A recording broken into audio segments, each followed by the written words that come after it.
Very good. All right, today is Tuesday, April 9th. It is 6:04 p.m. This is our regularly scheduled Board of Health meeting. Just so you know, Jim Philbrook left today ill, so he is not here today. We do have, first up will be Cheryl Sabara, who is the, let's see if I get this right, staff. I know you're a staff attorney for... That's fine, for the Massachusetts Association of Health Boards. Okay, all right. I knew it was health boards, but okay. All right. So Cheryl's going to talk to us. We had questions, concerns, and we need a clarification on marijuana and vaping regulations.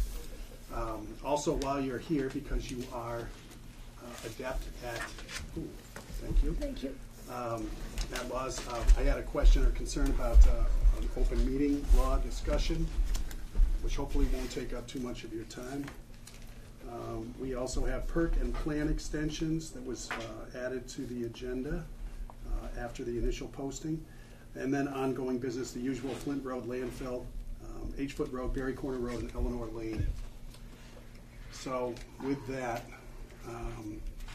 unless anybody has any objections, you are here, come closer. So, gosh, where to begin? Thank you for coming. I'll start Hi, with that. Yes. Thank you for having me. That's right. I'll start with that. You are all over the place doing so much, and we do appreciate you coming in here. It's my pleasure. Your name comes up quite a bit. Jim Philbrook holds you in high esteem. As I do he. Okay. So, by all means, other board members here, please interject as you see fit.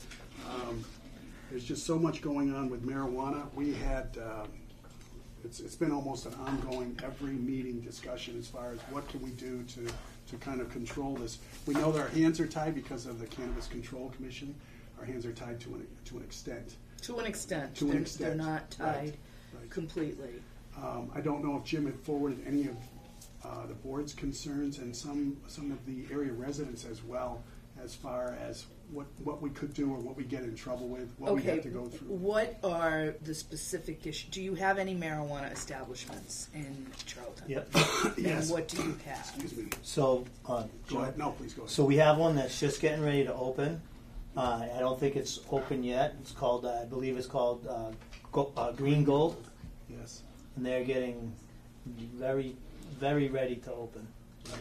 And what kind of marijuana establishment is this? Is it a retail store? It's medical to Retail. start. It will be retail. Yeah. It's a medical marijuana dispensary. Correct. And it will have recreational cannabis in it. Is that? Eventually. Eventually. It will be a co-located We're operation. being told that it will be, expected within probably 90 days. Wow. I think that their intent is to, as soon as they can get approval from the Cannabis Control Commission, they will go ahead and apply, and then There was an application this week, and I'm not sure if it was from them or from a different facility, to go recreation In Charlton. in Charlton. Because so far there haven't been any open that are solely recreational. They're That's all correct. co-located, which means they have medical and they have recreational so that's how they in start one out, facility. is That's how medical. they start out Mhm. because there are two priority applicants in Massachusetts. One are dispensaries, and the reason their priority is because they already have the system in place, they have the pot already, and they've been operating for some time as a medical marijuana dispensary. You don't have that situation yet because yours has not been open as a medical dispensary. Correct. That's why eventually they'll apply for the CMO, it's called, the co-located facility. The other priority applicants are those individuals who have been disproportionately affected by marijuana enforcement. So it would be people of color in, large urban areas. But the way it's really fallen out with the Cannabis Control Commission is that the vast majority of applicants have been medical marijuana dispensaries. There are not many, if any, there are probably one or two for the people that have been disproportionately affected. So what you have right now is, it sounds like, do you know whether a provisional license has been granted by the Cannabis Control Commission? It's on their website. You can find out. I believe easily. so. I would say think so. they were. It's they a were pretty waiting- good website. Right, they were waiting for a curb cut and a tie-in. to And then water. an inspection, and And then an the inspection, CNV right. will come out. But they're very close, according to They're Jim, very close. Okay. close. So here's what you can do locally. Okay. And if you just go to our website, you will find a template for regulation that you'll find two. You'll find one that's on adult use cannabis. It will include, it's about marijuana. And then you'll also find one that's on marijuana and CBD, which has become another issue. I don't know if it's an issue here or not. That's the hemp-derived, non-hallucinatory product that's regulated not by the Cannabis Control Commission, but by the Department of Agricultural Resources. So if that's not an issue for you now, great. Is Let's that not for even. vaping? No. Well, no, it can be vaped. Okay. Any of these products can be vaped. Okay. Anything that can be liquefied can be vaped, Right. including opiates. I mean, anything that you can liquefy can be vaped. So this, what we have done, we had a working group in the beginning, and then I sort of took it over, is we've drafted a local Board of Health regulation on marijuana that is that the Cannabis Control Commission is aware of and is fine with. The state law does not prevent cities and towns from further regulating marijuana. So you have the legal authority to adopt your own regulations. Some of the issues that have come up that cities and towns have decided that they needed to regulate are as follows. There is a challenge in the state law that was not addressed by the Cannabis Control Commission in their regulations that basically now says that marijuana accessories, which is anything you could possibly use to put marijuana in your body.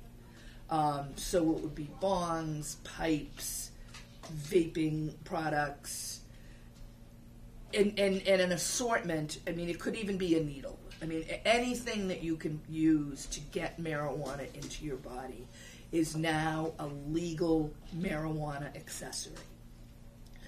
So, and that's Chapter 94G, that's the marijuana law.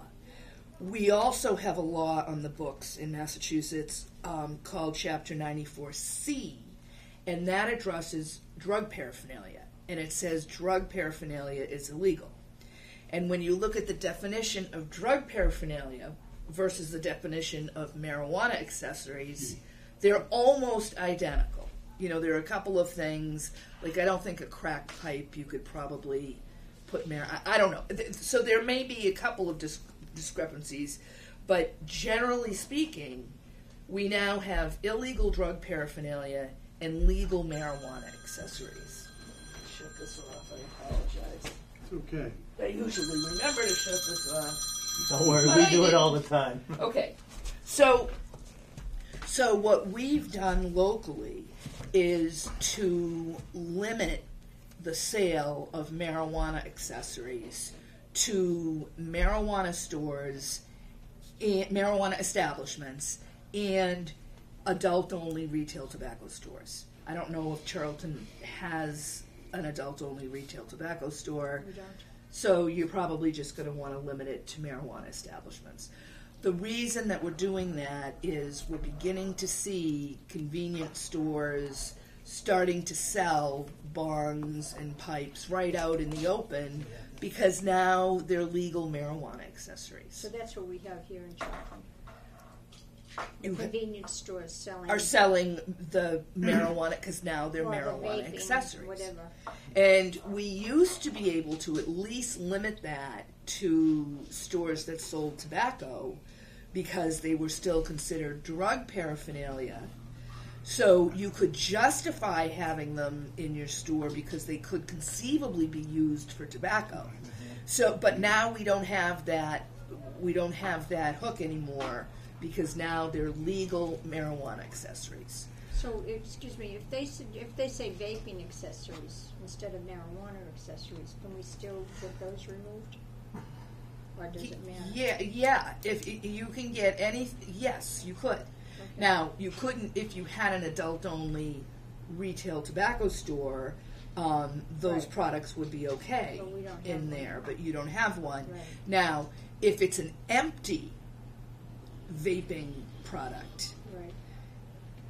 if they're selling liquid, e-liquid, which is nicotine, if they're selling that, then they're going to be able to that's going to be hard to get out of the convenience stores. If it's clearly something that looks like it's used just for vaping, like if it's a closed system Right. e-product, or if it's a Juul, which are the newest Yeah. forms that has allegedly a closed pod that you can't open. If it's a closed system, they're probably going to be able to keep it. If it's an open system, like a tank or something, you can say that's a marijuana accessory. Can we restrict the displays at all?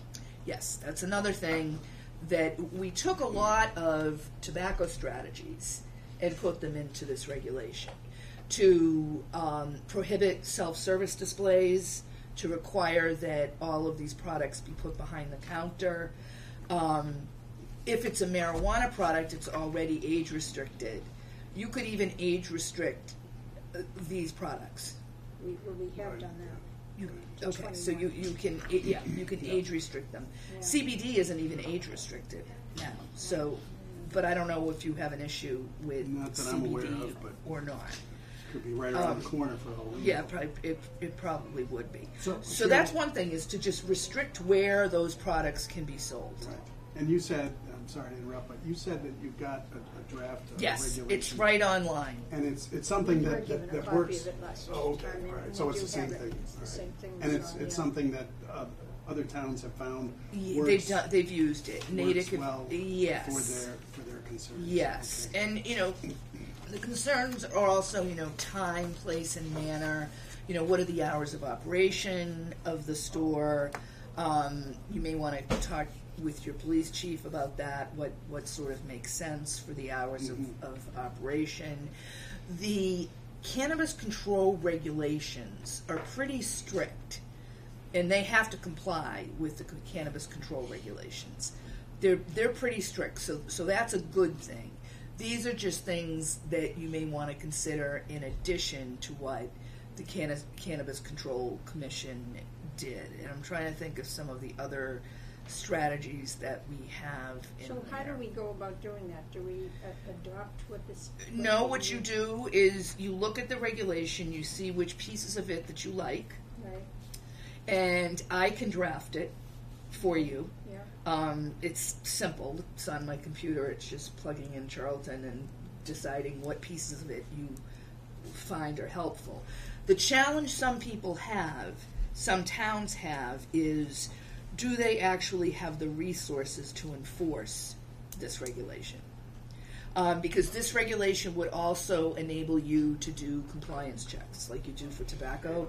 You would be able, just like right now, the only enforcing authority for the state regulations is the state, is the Cannabis Control Commission.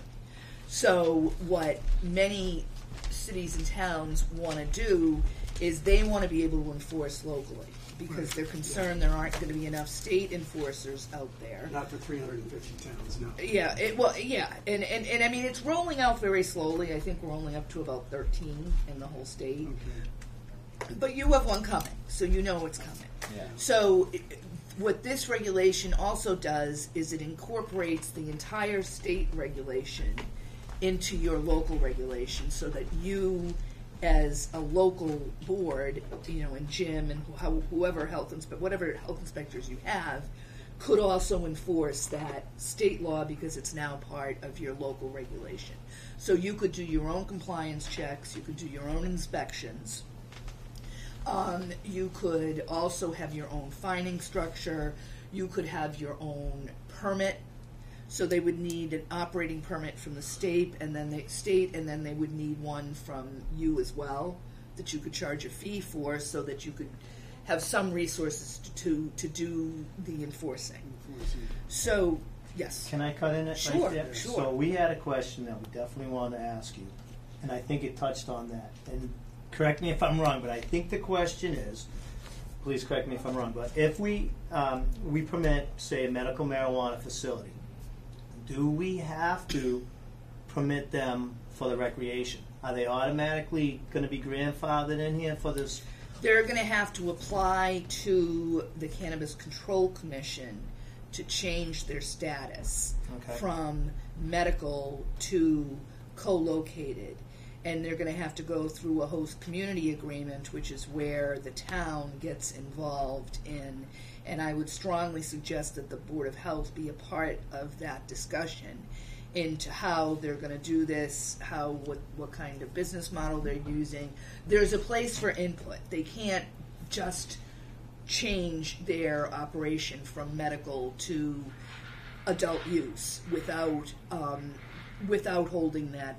holding a hearing for the community and going through the whole process over again. They'll have to do that if they're changing their license. We have one in town right now, and that application I saw this week was for the recreation use. It was a change from medical to include both.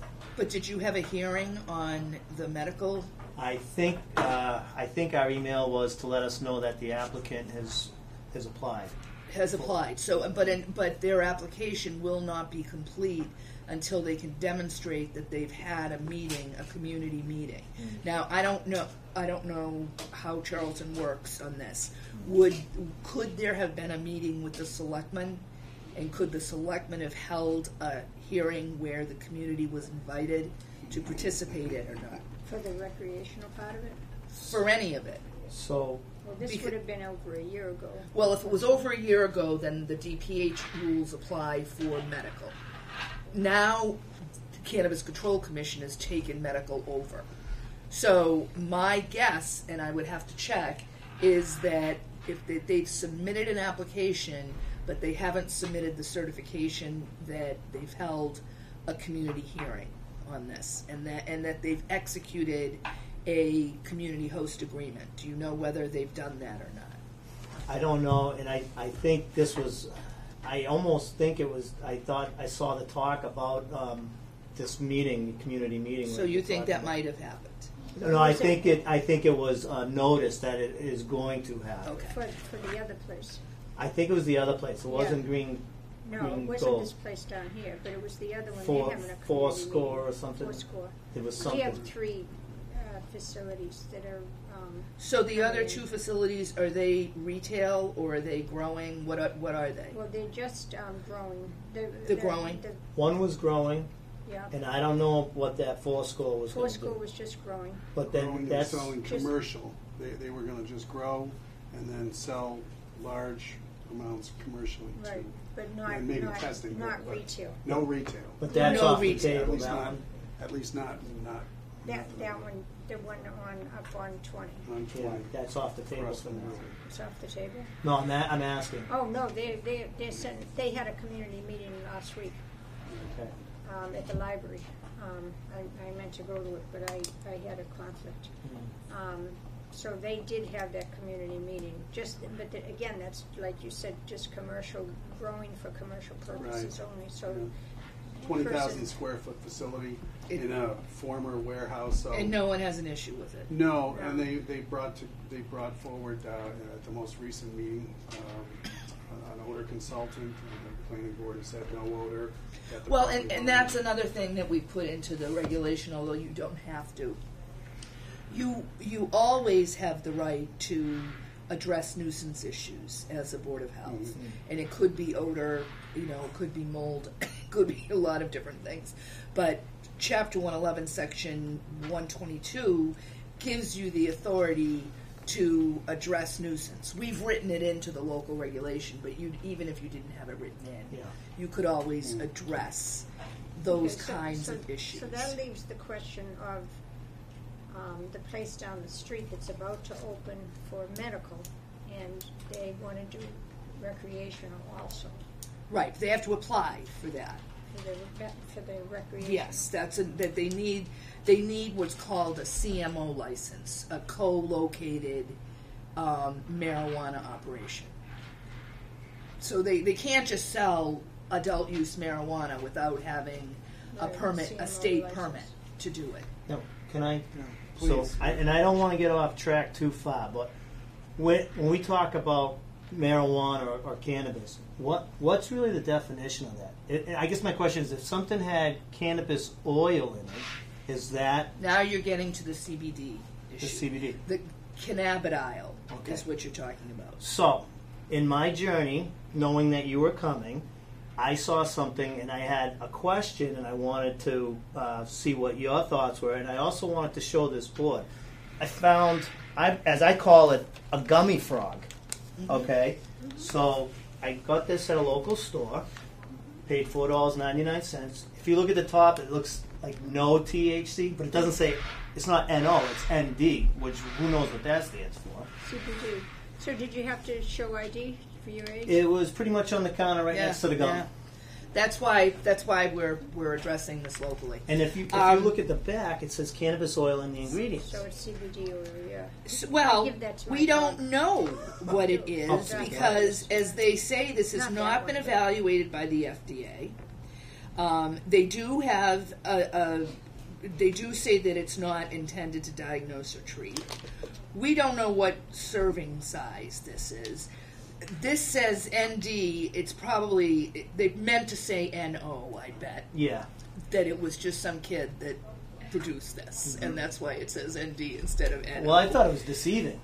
It's very bad. I mean, I guess they're saying on the go, so they're trying to say that this will give you energy or something like this. No, it was the opposite. Actually, it was relax and Relax. take the ride. It was kind That's of on the go. Well, whoever marketed this didn't do a very good job. And it's manufactured in Florida. So this right now, and this is so confusing, and we are not getting good answers from the federal government or from the state government. No one knows what to do with these things. Some states are looking at just making all CBD legal. Some are thinking about making it all illegal. What's happened with CBD, this says it contains cannabinoid-rich oil. I don't know what that means. But CBD, if it is hemp-derived, which most of it is, it comes from a hemp plant. And that means it has to have less than 0.03% THC. It has to be designated by a lab as having less than 0.03% THD in order to be legally considered hemp, and therefore hemp-derived CBD. Now, and don't, your heads are going to explode. Don't let them explode, because I've been dealing with this now for 2 years, and it's still confusing to me. I was told that it was two different plants, but they resemble each other. Well, All hemp. it's theoretically two different plants. Way back when it was two different plants and they looked very differently. Now there are hybrid plants, so you can't really say it's two different plants.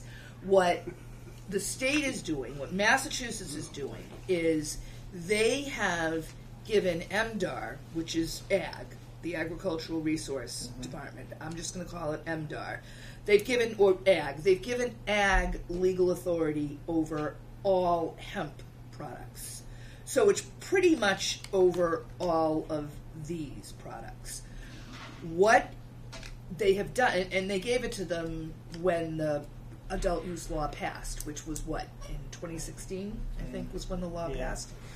So far, what MDAR has done is, if you go to their website, you'll see they have a hemp program, and that hemp program basically requires anyone who is going to grow or produce hemp-derived CBD, they need to get a license from AG, from MDAR. They do not have any regulations in place.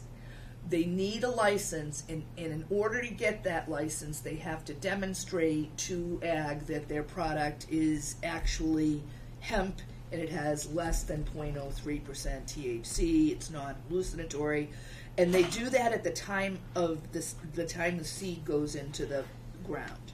That's when MDR determines whether it's going to be a hemp plant or not. Now, you bought this, right? There are no regulations right now at ag about or concerning hemp-derived products and CBD.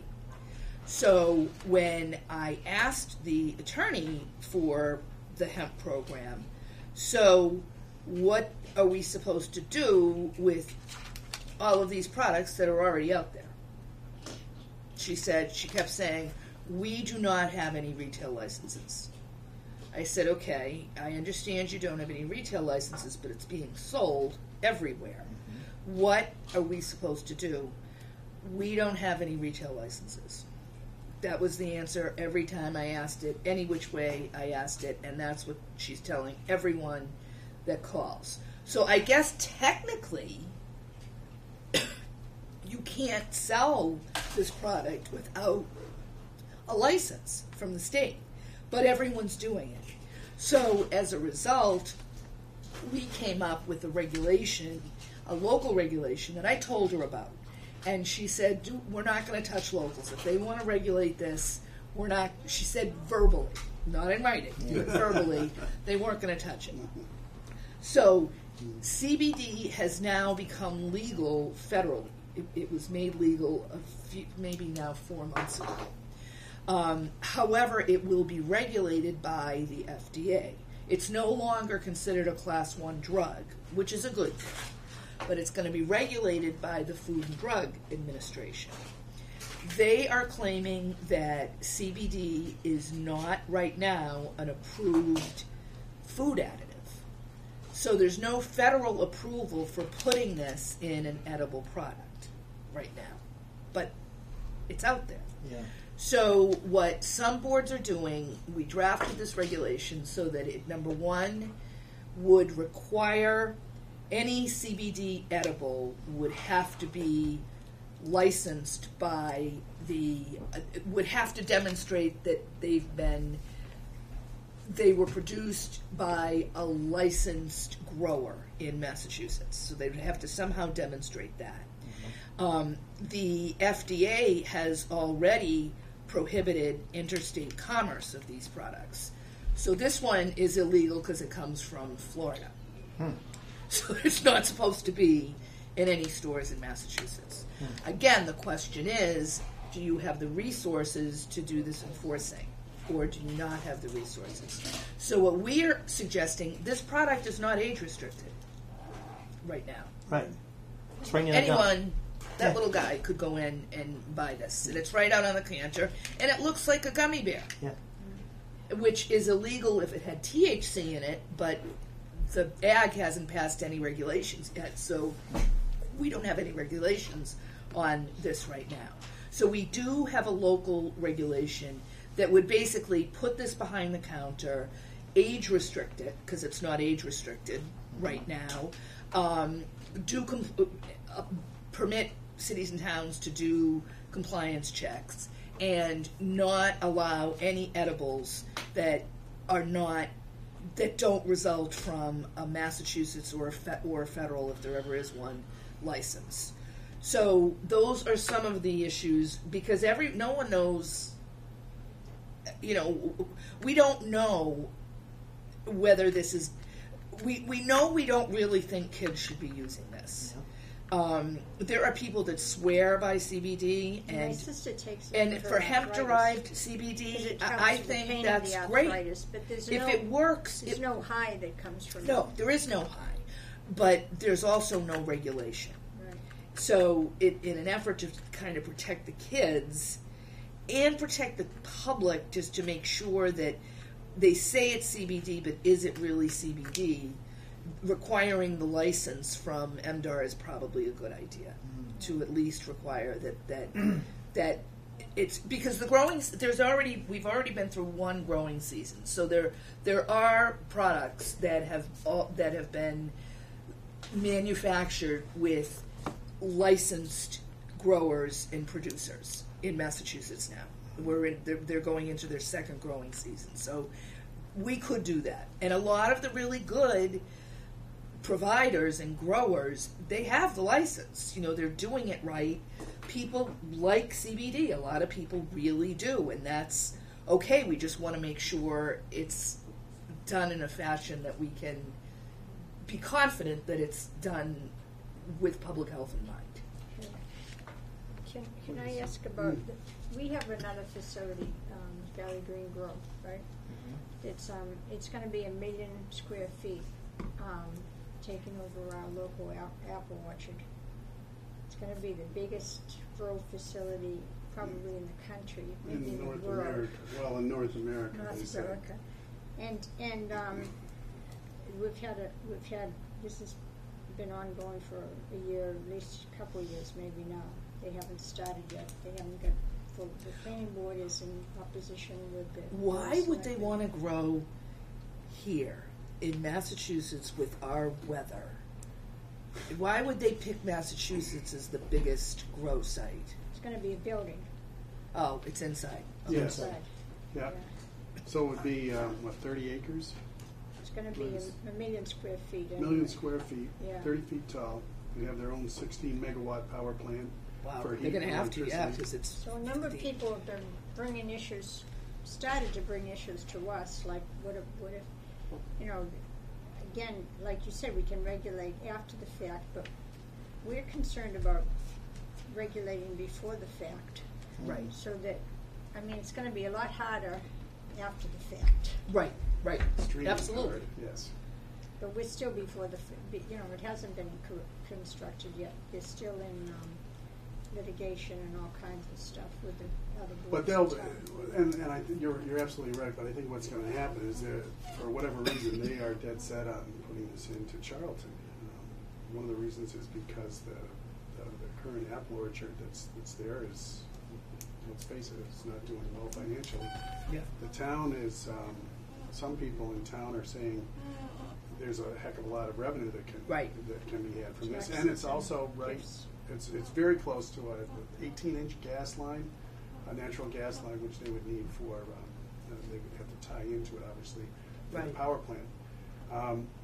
And along those lines, is there any regulation for power plants in Massachusetts as far as how far they have to be from either residences? I'm or sure there schools? are. I'm not familiar with them, but Is I'm it something I sure could the Department of Google Public Utilities Power plants? and I DEP, mean, like, Department of Environmental Millennium? Protection. There are all sorts of regulations that have to be complied with. There are tons. for there's a power plant going in Yeah, there. that's what Valley Green Grows has on their plan. 16, I think it's 16 megawatt. I At thought the it was orchard? 14. Yeah, at the orchard, it would be a 16 megawatt power plant. Power plant. So Google 16 watt mega. Yes, Jamie. Sorry, I also Sorry. wanted to add that that's proposed to be 0.6 miles away from the school and two of the school entrances. So I don't, 0.6, and where's that from? from the edge of the Valley Green Grow, Oh, okay. and from the edge of the apple orchard, maybe I should say, to the entrance to the middle school is 0.6 miles. 6/10 of a mile. And what's the regulation? Well, I don't know. Oh, That was a okay. question that somebody Right. asked me, and I said I There's have no not idea. a regulation on that right now, right, Cheryl? So we Well, could- there is a buffer zone that you can't go 500 below. feet or It's something? 500 feet. And you can't make that bigger. That's one area where we're Okay. preempted. Cities and towns can't increase that buffer zone Right. through So we're regulation. concerned about compost, we're concerned about odors, we're concerned about, what else? Traffic. Traffic. There's a whole. Yeah, litany. so like with this particular facility that we're talking about, we're like, as the Board of Health, we want to have them come through us for a permit if it ever gets to that. So you we can require a local permit. And then, so just say they're up and they're running, and we're getting nuisance, say odor nuisance. So what could the board actually do? I mean, could we? If like- you enact a regulation that requires an operating permit, and you have some serious concerns that develop as a result of the operating of this facility, you could potentially suspend or revoke their permit, their local permit, which they can't operate without. So it would be the same as any permit that you issue. A permit isn't a right, it's a privilege. Yeah. So no one has a right to a permit. You have to give them a hearing before you revoke a permit, but you can revoke whatever you've given. Could our board determine the penalty, like a financial penalty? Yeah, you have some limitations, and again, with big marijuana the way it is, the monetary penalty isn't going to affect them. Right. It's going to be the suspension of the permit that's going to get them to cooperate. But you have your penalties if you pass this regulation pursuant to Chapter 111, Section 31. The penalty could be up to, I think it's either $1,000 or $1,500 a day. A day. But that's Okay. nothing for them. No, they're just going to pay it. Yeah. They're just going to pay it. Yeah. So, But the suspension, but I guess what I'm saying is, how do we police the suspension? So what if we say, all right, you're suspended, you no longer have the right to operate, and it continues? Well, you could shut them down if it continues. You could revoke the permit. You could order them to cease and desist. Through courts? You would. No, You you could can do just a do health it. order. You could do a health order to cease and desist. If they don't, then you would have to go to court and file a complaint for contempt against them, and have the court order that they shut down. But let's hope it. Let's hope usually it doesn't. if the Board of Health revokes the permit, Yeah. that's it. No. So we deal with, there's a landfill in Southbridge. Odor. I have heard of this. I'm sure. And it's like, so what do you do? It still smells. Right, it's been right. years, and we see it every single day. Odor complaints. It's like, what do you do? For us, it's not in our town. So Right.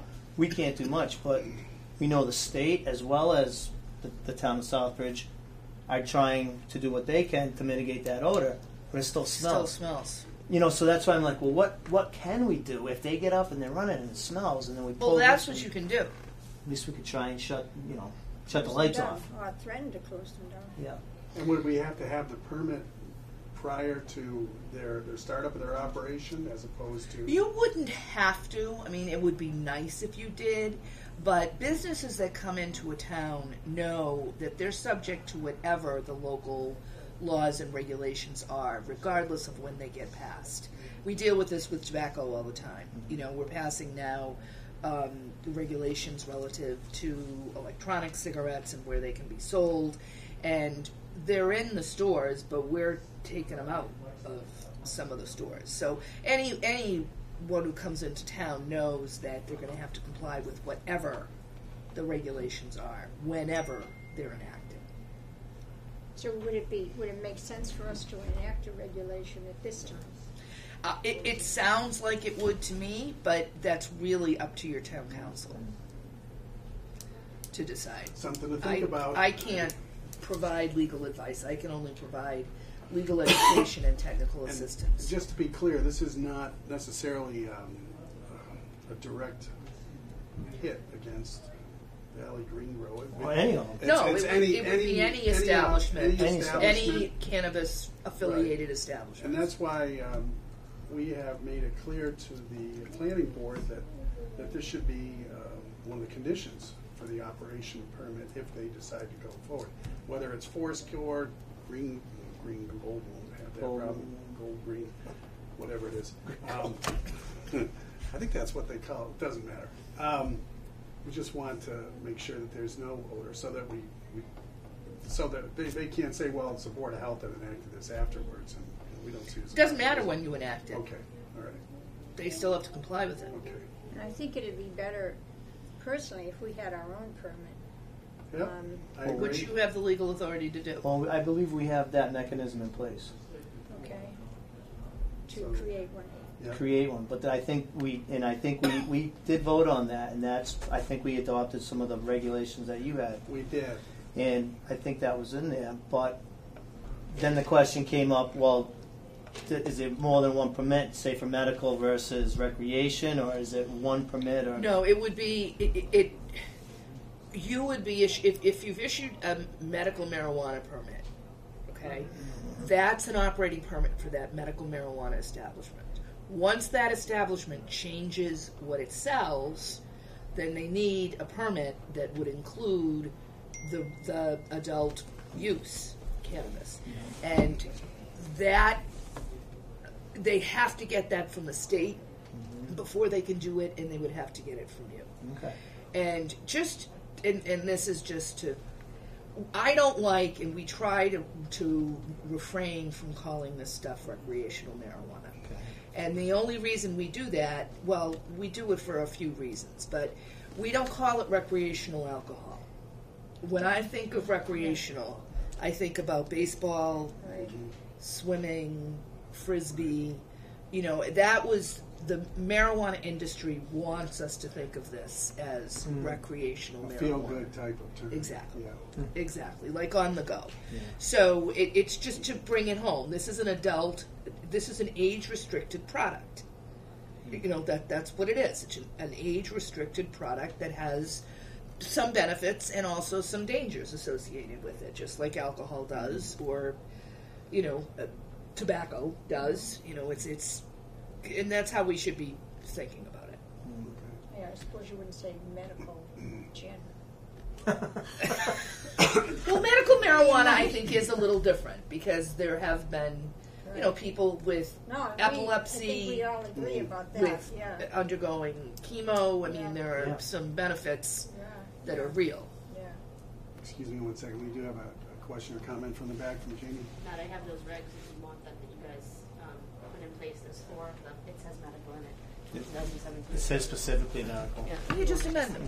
Thank you. Right. I'd be very interested in if this is the website that she's talking about where you say that you have these out there. And we can- That's your own, I think, Oh, is what okay. she said. All right. You Okay. can just go to our website Yep, and and you'll that's see why- them right yeah. on the homepage. Yeah. Because I think that's what we wanted. We wanted to make sure that we weren't just learning on the fly and then after the fact, after the ship has sailed, like, oh my gosh, we should have done something. And that's why, more than anything, I'd like to see what's worked in some of the towns who have adopted stricter controls or whatever. the Yeah, state I can has said. refer you to Natick has, Framingham has. I think Jim might have even brought this up, but I think that's what we'll do for certainly the next meeting or two or whatever works for the board. Yeah. Just to Just that spend nobody some in the state good has discussion on the this. facility as large as the one that they're talking Right. about. So I signed it, that's- huh? You did. We're necessarily anxious about it. Absolutely. So big. And with the precautionary principle that public health operates under, it's not a bad idea to address it now. So that's so that marijuana. I know we're still talking about marijuana. Just feel free to jump in if there's anything else before we move on to the next. So, in your opinion, would you say that's legal or illegal? Illegal. It's clearly illegal because it came from Florida. Yep. Okay. They aren't making health claims, which is great that they're not making any health claim. But I mean, it's who no one has the authority to do anything about this right now because there's no state regulation, there's no local regulation. But there's the federal. Fed, yeah. So call the FDA, see how far that Well, gets you. what we could do is, I mean, if this was a real issue, like for instance, if we had 3 kids that OD'd on this or something, Right. I would authorize Jim to go and Absolutely. confiscate this As a and say, nuisance. as, It's a and, public and cite health chapter and nuisance. verse of the federal law that says Well, these you cannot could go actually, across you state can lines. always. I should take that back. You can always use the nuisance statute to take something off there you a go. shelf Yep. that may cause danger not has or ill. may. May cause Ooh, sickness or danger. I like it. So, So you could get this off. The other thing we're suggesting that health departments do is notify the retailers that are selling this that they may want to check with the FDA. And the FDA, they can go online. There's a press release from Commissioner Gottlieb about why this You can't make health claims. It's not an approved additive, and it can't be sold in interstate commerce. So you may just want to warn them. And it is a nuisance. It's a public health nuisance. You could take it off Right. just because of that. And if nothing else, move it behind the counter immediately. Yeah. Yeah. And that's what Greenfield has done, actually. They haven't passed a regulation, but the board has instructed all the stores to put all CBD products behind the counter. And in this case, because this was purchased in this town, I wouldn't have a problem if the call was put it behind the counter. The flip side of that is doesn't matter. It's already illegal. It's interstate, so it's you know what I mean. That it's an illegal product, so I wouldn't give them permission to put it behind the counter. I would give them permission to put a Massachusetts grown one behind the counter. That's what the regulation does. So next question, if this was not legal, like let's say we outlawed this, and it sounds like you've talked to people with arthritis who use this stuff, can they go online and order this and have it delivered to their house? Do you know? We don't have the jurisdiction over She's internet here. sales. Okay. So, the AG's office does. If that appears, and that's how a lot of people are getting this, even though interstate sales are illegal. And That's how a lot of people are getting I it. don't think anybody has a problem with somebody who's got arthritis Right. or whatever. You have a getting problem some- with a kid going into a store and buying this because it looks like a gummy bear. Right. Yeah. That's the problem. Usually what my sister buys is a little bottle of oil from the tincture. health food store. Yeah, and it's usually a tincture that you put under your tongue. Right. Is That's what all. they Yeah. what usually Yeah. they use. So if it's an internet issue, that is the Attorney General's issue. So, if you're hearing of that, if it becomes an issue, you just call the Attorney General's office on internet sales. We don't have the capacity or the jurisdiction to address them. Okay. Interesting. All right. Well, it'll be interesting as we go forward. So I'm sure you'll be hearing from us, and more than likely it'll be Jim.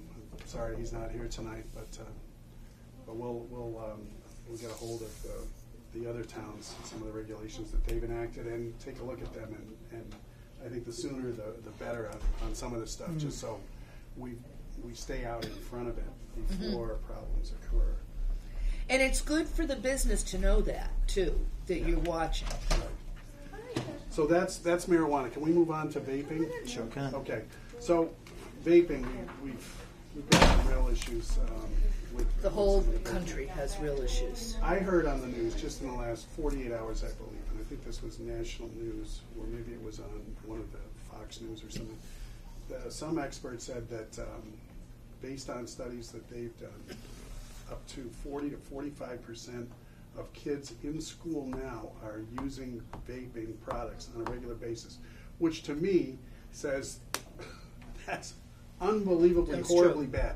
Because, first of all, number one, it's nicotine. Number two, back when I was born, I won't go there, but about 50 or 55% of U.S. adults smoke cigarettes. That's now down to about 23%. Correct. So right now, you've got kids that are too young to even buy this stuff. We've got twice as many kids than adults who smoke that are using vaping products. Correct. And we got some information today, and I'm not going to get into too much, but a professor from Boston University said, don't control regulation. Yeah, no. I read this and I was getting sick because here's my situation. Number one, first of all, I smoked a pack of cigarettes a day for 20 years, quit with a nicotine patch. Number one, you have to want to quit. Right. We know nicotine is highly addictive. Kids should not be getting this in any way, shape, or form. And as long as I'm on this board, I'm going to try my darndest to make sure that they can't. I don't know how they're getting it. It's obvious somebody's buying it and then reselling it probably for a small profit to these kids. But the companies like Juul marketing, they say, but it's getting adults off of. It's a harm reduction. Right. So it's less harmful. It doesn't matter. You're still doing Well, nicotine. it's not a harm reduction product. Right. It's not. It may help some adults quit, and that's great. I was in Some Hanover small last percentage. night, and the chair of the Board of Health quit using an e-cigarette. First, number one, it wasn't Juul, because those are marketed to kids. But in any event, he did quit. That's great. But if one adult quits using an e-cigarette, that's wonderful for that adult, even though we don't have a lot of good research that this actually is a quitting strategy. we see a lot of dual use with it, but not real quitting with adults. But let's just say it is. The harm we're causing with youth use of this product and youth addiction of this product versus the adults that may be able to quit with this product, the balancing test is overwhelming. Sure.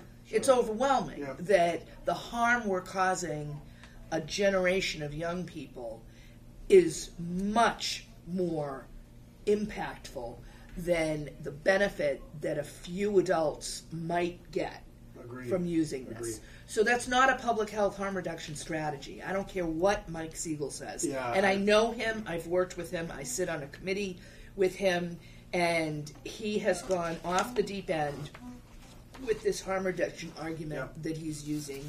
And he is actually now working for the law firm that is opposing all of the vaping restrictions that boards of health are putting into place now as a result of this epidemic. So he's their witness, this Yeah. public health Yeah, I was advocate. just getting ill just reading this. And we said, have "Are you kidding me?" the DPH epidemiologists have responded to every single thing he said. He's misquoting. He's not providing citations. He's quoting things from a blog, saying they're, and he's using national surveys and claiming that they apply to specific cities and towns. He's doing a lot of things. But his end remark, I can agree with. Why don't we restrict all tobacco products? Combustible, non-combustible. Anything that has nicotine in it, why don't we restrict them to adult-only retail tobacco stores where anyone under the age of 21 cannot enter? That's great. Take them all. All of these products, whether they're vaping products or combustible products, and put them in adult-only retail tobacco stores so that no kid is ever going to be exposed to the marketing of these products ever again. Tobacco or vaping. Tobacco or e-cigs. So before we go too much further, here's my take on vaping. The tobacco companies who are probably fully funding Juul and whoever, they say, Well, but Philip Morris just bought a third of Juul Yeah, for the cost of I'm shocked. $12.8 million. million or billion? Must be billion. It's billion. I'm Billion, sorry, that's because the fine. company is worth $38 billion. Yeah, and so- they pay $12.8 billion. So they market the e-cigarettes. They say, "Oh, this is what you use to get adults off of cigarettes." Okay, so when I smoked, maybe things have changed. I'm being really sarcastic here, but they didn't have banana strawberry flavored cigarettes behind the counter. It was regular and filter or non-filter, and then menthol. And you want to get people off regular smoking cigarettes, and, with a lighter and everything, great. So provide them with the e-cigarettes that are either regular flavored, like smoke, or menthol. Well, Not- we're not the actually stuff going that the kids are further. going for. We're going further because what we're finding is that a lot of kids are going for the mint Juul. Okay. So, mint is a flavor. It's always been a flavor. It was a flavor back in 2009 when the FDA banned all flavored cigarettes. They exempted out menthol because the tobacco lobbyists fought them tooth, line, and sinker on that issue. And in order to get the bill passed, the only way they could get it passed is if they exempted out mint and menthol. And a lot of us that were in the field at that time said, why are you exempting the most popular flavor on the market? But they did it because that's how legislation happens. You compromise. It's like you don't want to know what's in your sausage. You don't want to know all the deals that were made when a bill finally becomes a law. So they've been able to sell mint now for 10 years, even though it's a flavor product. They've been able to sell mint. We're now looking at taking that exemption out so that mint, because of the relationship with Juul, the kids are, mint and mango were the most popular flavors for Juul. So that's why, because it makes the product less harsh. It's an analgesic. It makes it harder to quit because it's less harsh. You're inhaling deeper. It's we've got lots of evidence-based research that says it's a youth initiation product, menthol, yeah. and they've targeted African Americans, women, they've targeted different populations with this menthol product. So that's something that we in the tobacco control community are looking at. We're looking at restricting all flavored tobacco products, and I'd like to add all flavored tobacco products to adult-only retail tobacco stores. Just get it the heck at the out. state level?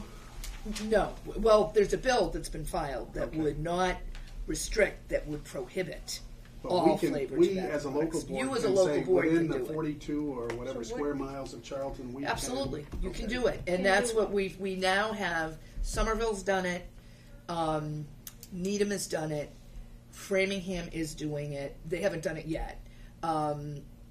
Ashland has done it. Winchester is looking at doing it.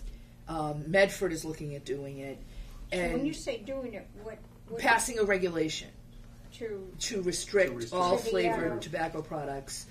Some of them are just looking at the e-cigarettes. Yeah. Restrict all flavored e-cigarettes to adult-only retail tobacco stores.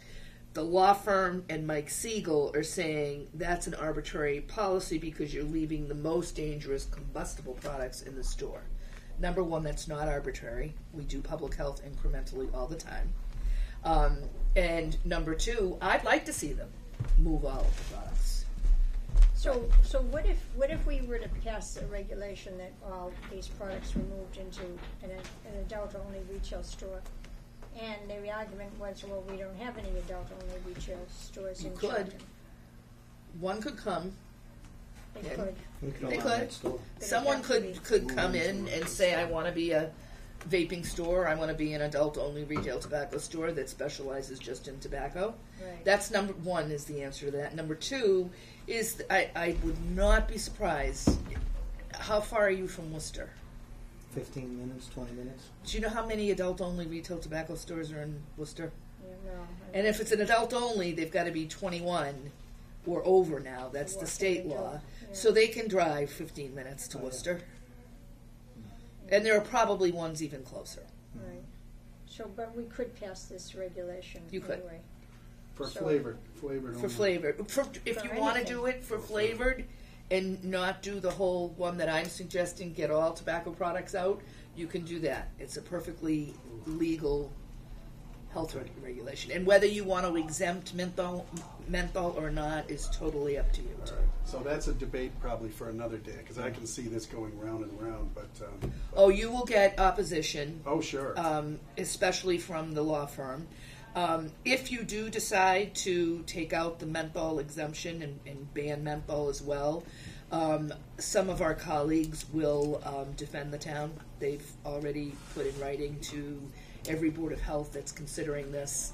It's the Public Health Advocacy Institute. It's at Northeastern Law School. They have a litigation department, and they feel very strongly that mint is a flavor and should not be in a regulation, and they will defend at no cost to the town, if that's okay with the selectmen and your town council. Yeah, that'd be great. Yeah. I'm sure we've had a conversation with the selectmen, and they seem to be completely on board with. Everyone is. We're getting superintendents, police chiefs. Everyone is very concerned about this vaping epidemic. Kids are getting younger and younger. Between it's in the 2017 middle and school, yeah. 2018, It went up. youth use went up 71%. Yeah. Local schools were going to put detection. It doesn't machines, stop them. But I know. but then they couldn't figure out how to catch the kids. And now what's So you scary might be- now is the you might kids be are getting. notified the front office that there's this vaping going on, but by the time somebody gets down there, the kids are gone, and maybe they're not even the ones that were vaping. you And know, kids so- are now getting what's called Nick sick. What's Nick that? sick. They're ODing on nicotine, and Nick sick? kids call it Nick sick. And they shake. I mean, the amount of nicotine in the Juul is the You can equivalent regulate of it, right? Is no. there The like a- Juul makes no. You can't regulate Juul, but Juul makes a 3% and a 5%. Okay. They made the 3% because the 5% was getting the kids sick, but the kids don't know the difference Right. between a 3 and a 5, and Well, they're they're risk takers too. Of And course, some of them that's are, just yeah. yeah. I mean, because their brains aren't developed. Of course, they're risk takers, but they're getting physically ill. And now there was a report just last week of several kids that are having seizures. Right, I saw that. And it's youth and young adults that are experiencing this because they don't realize that one pod is the equivalent of a pack of cigarettes, Right. and they have no clue. And how many puffs would that be? Do you have any idea? Because I don't know. It's One- not Much. that many. One puff is equivalent to? No, one pod. One A pod. pod. I didn't bring any of them, but it's very small. It's like that big. Yeah. Equals a pack of cigarettes? Equals a pack of cigarettes. And some of these kids are vaping 2 pods a day. So Packs they, of cigarettes a day. you know, at what point does the vaping industry say, okay, we saturated the market. Look at this. Good for us. Because if they're at 40% of young adults, kids, school kids, you know, where does it go? 60%? It's the same tactics they used 30 years ago with tobacco. It's Yeah. the exact. And when we successfully fight this, then the heat sticks come out. And then when we successfully fight the heat sticks, another nicotine-based product. It'll be the new product that comes out, where no vapor or anything comes out of the product at all. But you're still sucking in nicotine. Yeah. Nasty for the lungs, the brain, everything. The heart. Yeah. Yeah. Well, we can only do whatever small thing we can do. Well, and that's what a lot of the towns are saying when they're restricting e-cigarettes. They're saying, look, you know, we know we're not solving the problem, but we're doing our share. Yeah. Right. Right. Yeah, because you're making it that much harder for the kid who's thinking Right. about it if it's not there in front of them. And it's not just that they're buying them in stores, it's that they're seeing them everywhere. Right, yep. Just like seeing this right out on the counter. It's marketing. Mhm. And in our local stores, it's right out in front. It is behind glass, but it's very obviously there. Yeah. So, which would catch a child's eye. Mhm. Anything else on vaping? I don't have anything. I think there's a question. Oh. Did you raise your hand? Here's my question. Hi, Cheryl. How are you? I'm good. How are you? Fine. Thank you for being here. Sure. Yeah, it's great to have the expertise come to town. Thanks. It's awesome.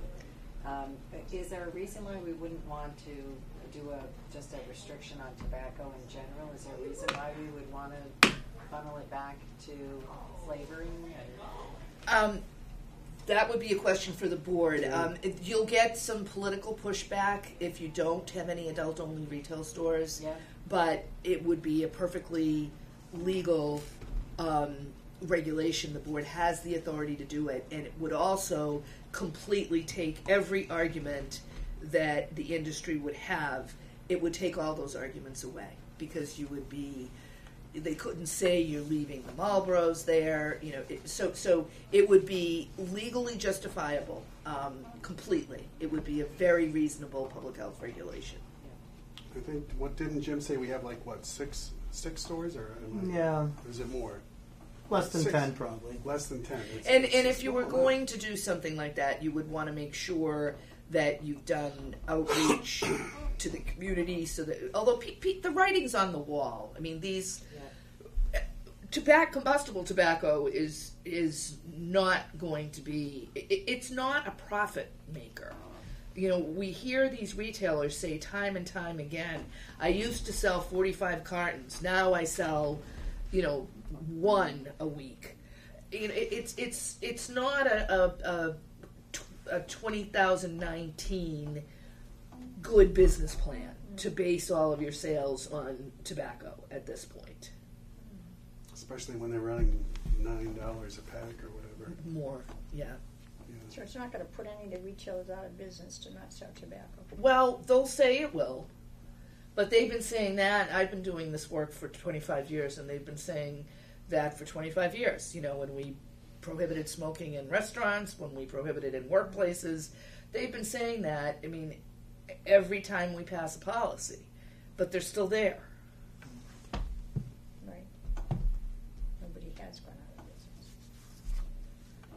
Well, I would, if I may. Yeah, please. I would suggest that we digest everything that we've learned tonight and come back to the next meeting with some proposals Yeah. for the board. I agree. And what I could do in the meantime, how frequent are your meetings? About every 3 weeks. Okay, so I can draft a comprehensive tobacco regulation for you, And send it out and to with a Jen. checklist, and you Yeah. can look at what pieces of it you might want, what pieces you might not want.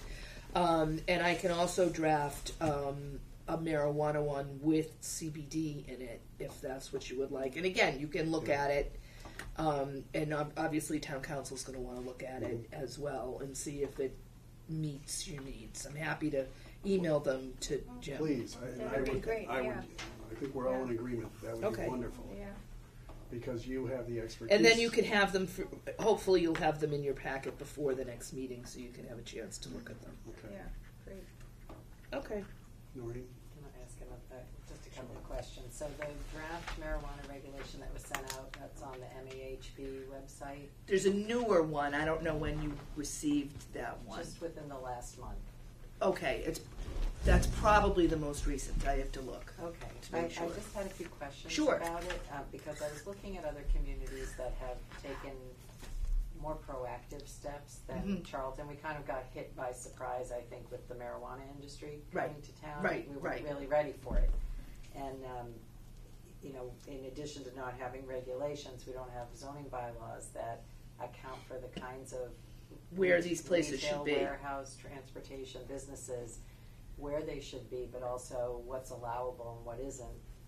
within You don't that have a context. local zoning bylaw at all? We have a local zoning bylaw, but it doesn't speak to marijuana industry to the same extent, or if at all, as other communities. So I was looking at Brookline, for example, where they've Yeah. opened up an adult use marijuana Yeah. facility recently, and they have square footage requirements. You can't exceed 3,500 square feet on the street level for the business, so they're restricting size.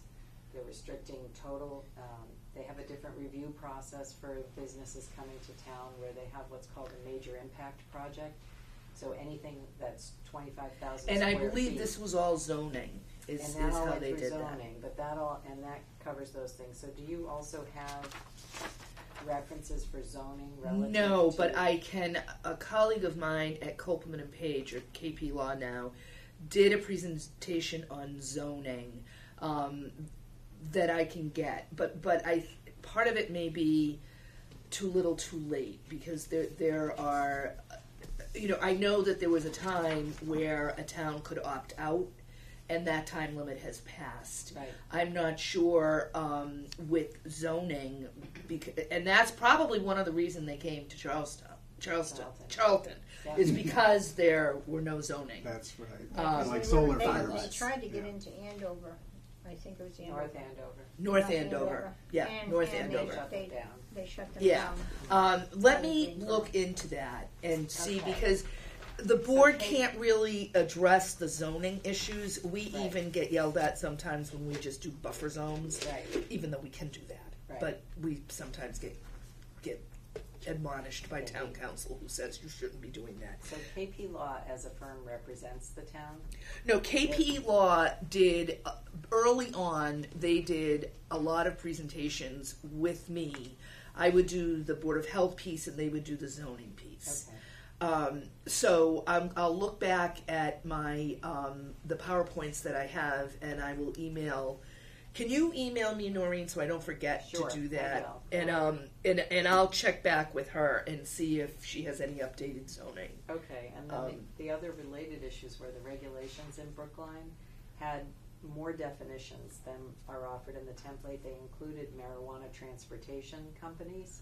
So, The reason we didn't address them is that they don't exist yet. right, but So we wanted to stay away from them, but we can certainly add them to the template. We didn't address social consumption establishments exactly, or transportation. transportation, because the Cannabis Control Commission was silent on them. So we wanted to see what, at least the feeling in the working group was, we wanted to see what how the Cannabis Control Commission was going to regulate it, and what kind of preemption issues might come up or not come up as a result of that. So that's why we didn't.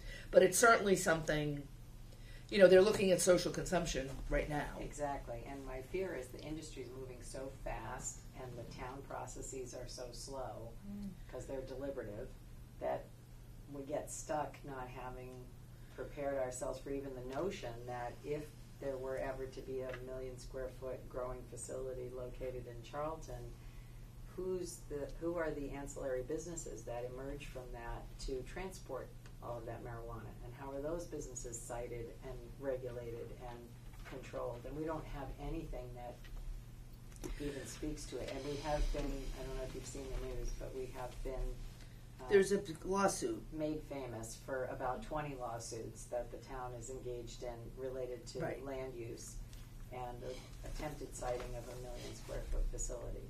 So it just, the things that come out of that type of a business that are related business lines that we already aren't ready for, Right. if that thing ever did win in land court and then go through whatever is required, we have no regulations relative to size, which is why they're here. Right. We have nothing that speaks to the related businesses. So I would just worry that Well, we're, there are size Right. requirements in the cannabis control regulations. So I'm not sure how, and I'd have to look at it. I'm not sure, because the reason we put size regulations in Massachusetts is because lessons learned from other states Exactly. where there was so much that there was a huge diversion was a huge issue. Exactly. Our size requirements are supposed to have addressed that.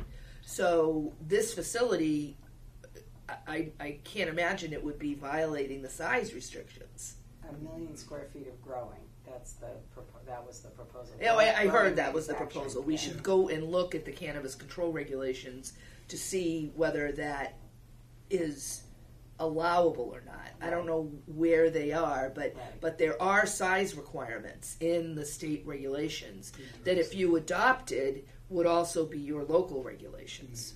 And if, for example, in Brookline, where they have restricted the size down to 3,500 square feet, which is like, That's for a retail establishment, Right. not a growing. right, but can you do things like that for growing as well and for Through other zoning. types of businesses? That's through zoning, okay. Jamie, you had something? I went to a training that you held at Tippin Keys and asked you some of these questions because I live in town here. And at the time, there was some talk about square footage restrictions and such. Right. But the way that I understand this proposal, maybe you guys know better than I do, is that it was individual sellers that were going to be presented. So it was each individual seller had the ability to take over that much square footage. So that's why the facility could still be that big, because it was individual named entities. So these are separate businesses that are all going to be. They would be leased. So what they would do, Oh. they would have 1 million square feet, That's but they what I might heard have anyway. I don't 10, know if 10 that- rows, The game for the kids. Do you 100,000 wanna give it square to feet him? that they would then lease out. And I think one of the meetings that I was at was where they said, we're going to operate 100,000 square feet, but we're going to lease out the other 9 greenhouses or whatever at 100,000 square feet. Okay, maximum. so that's how they got around it. Yeah. That's what I recall pretty clearly. Yes. They were only going to do a portion. They said we'll build the facility. We'll take care of the security and the overall operation and supplying the power and the heat. But we're only going to take care of 100,000 ourselves. We're only going to cultivate 100,000 ourselves. And I thought, So that's the loophole. And the net impact on the community is horrific. Yeah. About really, It's a lot. yep, yes. Okay, so I will look into the zoning issues for you. You're going to send Thank me. you. I've got an email on the PowerPoint. Before you go, I have one other Oh, question for you. I'm sorry. This is, I made copies for other board members. It reads back to front as far as how this transpired. This is an email that I sent to, let's see if I don't butcher this woman's name, Hannah Rush, Assistant Attorney General. Okay. It wasn't to her specifically, it was regarding an open meeting question that I had. So for those of you in the audience and for the folks on the camera who may be watching, This was an email that I sent to Open Meeting, Massachusetts officials. It's massmail.state. And here it is, word for word. I'll just make this as brief as I can. I have a question I hope you can help me with. At our last Board of Health meeting held on Tuesday, March 19th, our board interviewed 2 candidates for an opening as a Title V engineer/inspector. After the candidates' interviews concluded in open meeting session, our board then went into executive session to deliberate and discuss the candidates' pros and cons prior to voting who should be hired. My question is, did we violate the open meeting law by going into executive session? If so, is there some way to correct the violation after the fact? So I did get a response, and that's on the front page. So I'll read that too while and you can feel free to read. Mr. Sanborn, I cannot say definitively whether the board violated the open meeting law, but generally speaking, unless a public body has created a preliminary screening committee, and in parentheses, consisting of a sub-quorum of the body, under Purpose 8 to conduct a preliminary review of candidates, there is no executive session purpose to discuss a public body's hiring decision in executive session. Purpose 8 is limited only to the preliminary review. Finalists must be interviewed and discussed in open session. Once a candidate is hired, a public body can discuss negotiation strategy with respect to the employment contract under Purpose 2 or 3. Next paragraph. If a public body believes it has improperly convened an executive session, it can take remedial steps such as holding a redo, in quotes, of the discussion in open session, listing it as a topic on the notice, disclosing the error to the public, and releasing the executive session minutes from the improper meeting. Happy to discuss further by phone. It's signed by Hanai Rush. Has this popped up as an issue? No, it was a question that was brought to me, and I thought for transparency purposes, I did bring it to Jim's attention, and that's one of the reasons why I'm sorry he's not here tonight. He suggested that since you were already scheduled to be here, that we could ask you. Yeah, I'm hesitant to make my opinion known, but I will. But this is really something that needs to be addressed by town council, if it needs to be addressed at all. Can I add to that? Yes. And it wasn't posted either. The discussion on this. The executive session was not posted That's right. in the agenda. That was my concern. In the agenda for this evening. No. In the agenda for the first. When we- But was something posted about you interviewing? Yes. we did an open candidate Yeah. and we interviewed them openly, Yep. and then we went into executive session To But- make your decision Right. Well, to discuss. or to discuss. We made Yeah. we came out and made the decision. and made the But decision. we were advised fairly reasonably by that was appropriate to do that.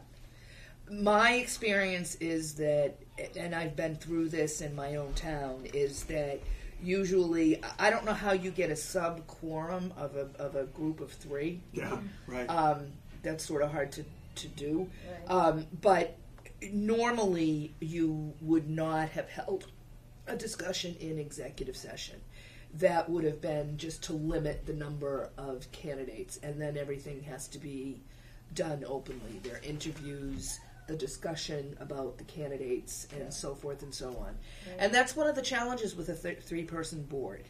But again, there is a way to rectify it, but there is also a way. I mean, if no one is concerned about this, then is there? I mean, and this is why I say you need to ask town council. Yeah, and I is think that's there a good idea. is there a reason for redoing it or not? I mean, is there a concern? Is someone upset? I mean, open meeting law violations are important because government should be transparent. But if no one was harmed by this, then your town council might say, I don't know what your town council is going to Well, say. I will make sure. But I would- this I gets would- into town council. Yeah, just they're for really his the take on ones. this. And again, this is the lawyer for the day for the Ethics Commission that does this, and they are very conservative when it comes to this. They bend over backward. Actually, I think the original one got sent to ethics, and they came back and they said, "No, you got that wrong. You would need to go through open meeting and then So I So had to you do found, that. I mean, It you took know, a little while. But kudos I for, found for the- asking the question, Yeah. but I'm not surprised with the answer because that's how they are Yeah. very conservative Mhm. on this. That's why I'm suggesting you check with town council. I will check with town council. Yeah. Thank you. And I'll just say that we spoke with you, and we'll run it by. Yeah. All right. Anything else for Cheryl Sabara? Yes. I have Maureen? one more quick Yeah, question. that's fine. While you're here and while Cheryl's Boy, here. have I missed you. The marijuana site in Athol, I think it was, that closed, there was recently a Cannabis Control Commission went in and did a surprise visit at one of the sites. Was it for contamination? And That's it was- usually what it's for. Yes, and it was, wastewater was also included in that, and so, do you know what the circumstances were of that particular I don't case? know, but I know most of the closings have been because of code violations. Right. Either the sanitary code or food code, but usually sanitary code violations. And so the marijuana regulation draft has a section around enforcement that Yes, that would permit cross-references. local health inspectors to do that enforcement if you want to incorporate code issues, sanitary code issues, and manufacturing issues into it. Then locals could go in and do that enforcing. Edible marijuana is not considered food for the purposes of codes, and the rationale behind that was just because the state didn't want to force locals to have to regulate. If it was considered food, then locals would have to enforce the codes. But a lot of cities and towns want to do that, and that's why that reg incorporates those codes. So you were going to give us some regulations, and we could Yeah. thumb through them. Yes, I'm going to give you both tobacco sales and Yep. marijuana. I'm going to check on zoning with KP Law. And I'm going to just look again at social consumption. The social consumption I'm not so worried about because that has to go out to a biennial election to the voters of Charlton to affirmatively approve social consumption coming in before it can come in, but the transportation I'll look at. Okay. Good. Now that we have your business Thank card, you. you may be sorry that you gave us these. No, that's my job. I know. All right, am I free to go? I Am think so. dismissed? Is everybody good I'm with good. Cheryl I'm very Sabara? grateful for you. Oh, Cheryl, thanks happy, again. happy We to. appreciate it so much that you came in. Glad to Not meet a you. problem. Your name Thank you. comes up Good luck. about every Thank couple you. of months. Jim's Good always luck. talking Big about thank you. you from Okay. me. Whoops. Oh, it's closed. Thank you very much. Next up on the agenda is perk and plan extensions, which I do not have a ton of information on. I recall something coming through me. Do you have? Well, we have Is this through Jim? This sheet here. Okay. Did you see that? Yeah, I saw it, but I don't think I brought it with me. Look, yeah, I think it's in your package. Maybe we used that one. Maybe Let's see. not. Oh, maybe. Yeah. Ah, here it is, at the very bottom. Not too much papers. Okay, so I guess I can read this, the first several paragraphs. Question about perk extensions. In the past, soil tests were said to have expired after 2 years, and property owners had to pay $75 every 2 years to extend them. So if a builder had 10 lots that were perked in 2006, and they expired in 2008, and they wanted to submit a plan review now in 2019, they'd have to pay $75 per perk for every 2 years. In this case, being 6 extensions for each lot, and they'd have to pay $450 per lot and $4,500, I assume it's total, in extension fees. All the engineer has to do is a site evaluation to make sure that the hydrogeological properties have not changed significantly. We all agree that this fee is way too much. See attached from Title V, Exhibit A. Perks do not technically expire at all, and this is Exhibit B from Title V, it's on the attached. But we all agree an evaluation is necessary if it has been 3 years since that is the time at which a design plan has expired according to Title V regs. The question proposed is as follows. Should the Board of Health be responsible to evaluate the sites but only charge one flat fee of $75 per lot, or if all the lots are close by just 1 fee for all the lots, or should the responsibility to make sure the perk is still valid be put on the engineer that is submitting the plan? Tom is fine with it either way. This would be Tom Purcell, I believe. I think this came from Andrea. He thinks 1 flat fee of $75 is sufficient and we should not be charging every 2 years. Then it goes through different exhibits and so forth.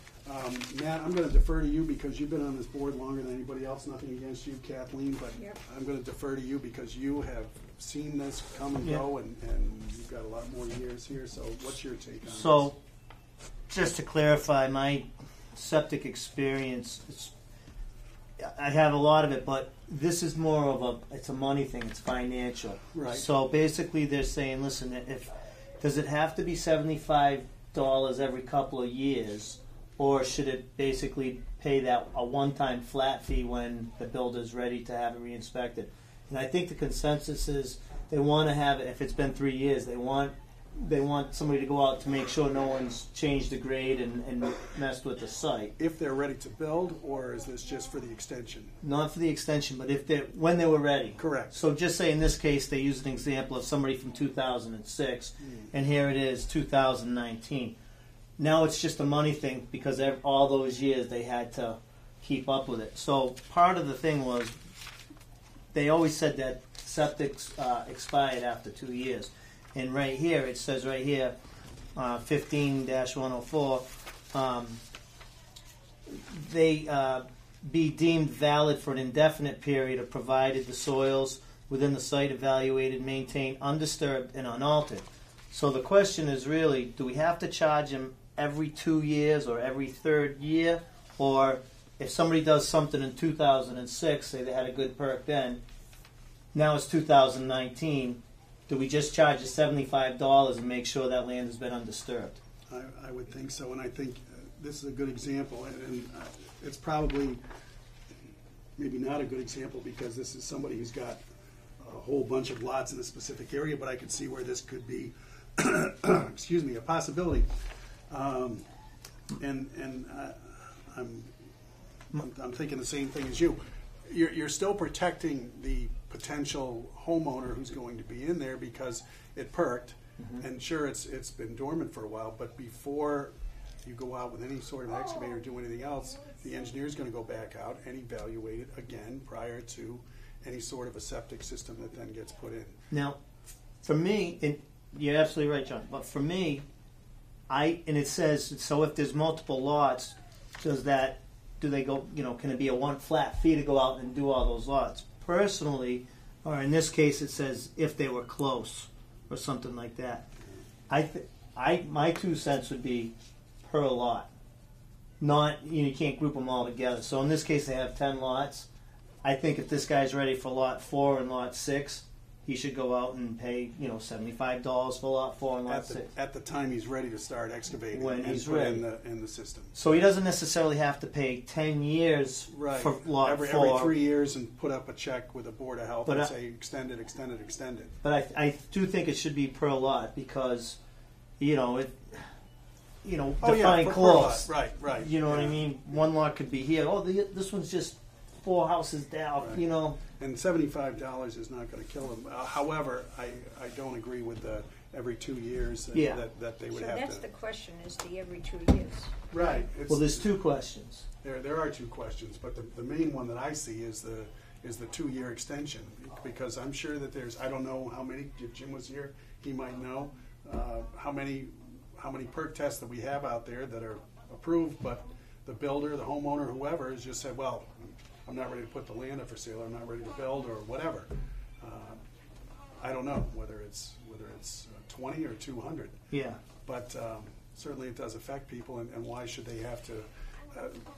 This begs the question: what happens if after 2.5 years they go, "Oh crud, I forgot to renew"? Then does the whole thing become null and Well, void? that's been the panic.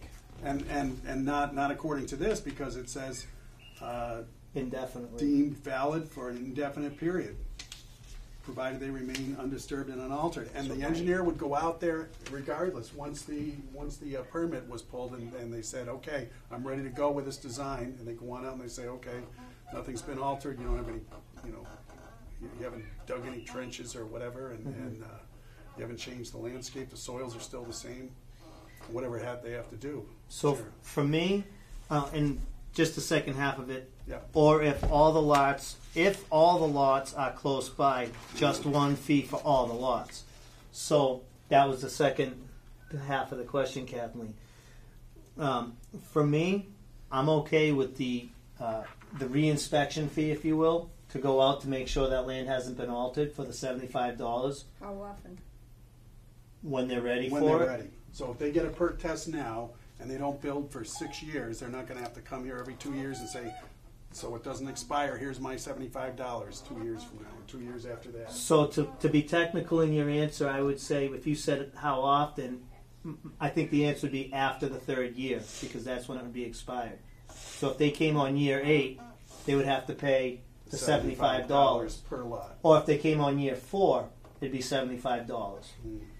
Right. Because what this does is it allows the landowner to have a good idea if they're perkable lots, and they can market the lots, and they can do a lot knowing what they know, but they may not build. And sometimes people buy the lots and still don't put that Sure. septic in. Oh, yeah. Yes, I'm sure But- there's enough. I think it should be per lot. I don't think this Yeah. grouping of the lots, I don't think that's fair for the inspector or, Right. and I don't think that's us gouging by any means. No, because it's still. It's per lot. If it's 10 lots and they say, well, I got 10 here and I got 20 down there, the inspector could be out there for 2 days and get what? I don't know who gets billed or how it all occurs, but you're right. Per lot. Per lot. So I think it's fair and equitable, I think, by doing it that way, and also safeguarding whoever decides to move in there, whether it's the builder or a homeowner that buys the lot through a builder and the septic. Yes, Kathleen? So I have a few questions. Sure. The 15.104 percolation test said, What number? it's right here, Okay, yep, got it, number 1. number 1. Oh, yeah, number Yeah. 1, yeah.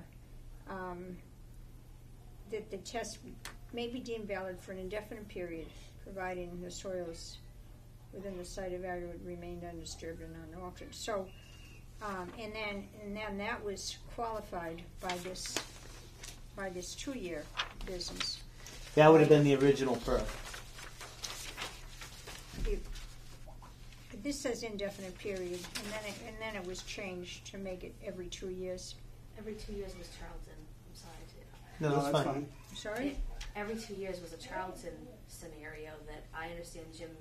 I just had experience with this just a couple months ago with you guys. So Right. that Jim Malley had in place that he felt it was necessary to keep track of those lots and make sure that he knew that the soil and the land didn't change, and so that was a Charlton specific reg. Right. But the 15.104 is a state reg. It's a state reg, So right. there isn't a requirement that says any perks ever expire unless the code changes to say it does, Right. or the land surface changes for some reason. If you had a gravel pit and you went in and dug out 20 feet, well, you don't even have the material that you tested in originally. So Right. that's kind of the point of that reg. And just if you don't mind me adding a little bit more, I think that the question that I understood that Andrea had was, when I talked to her, not with what she wrote there, but was, should the engineer be responsible for saying that the land hasn't changed and take the burden off the inspector completely?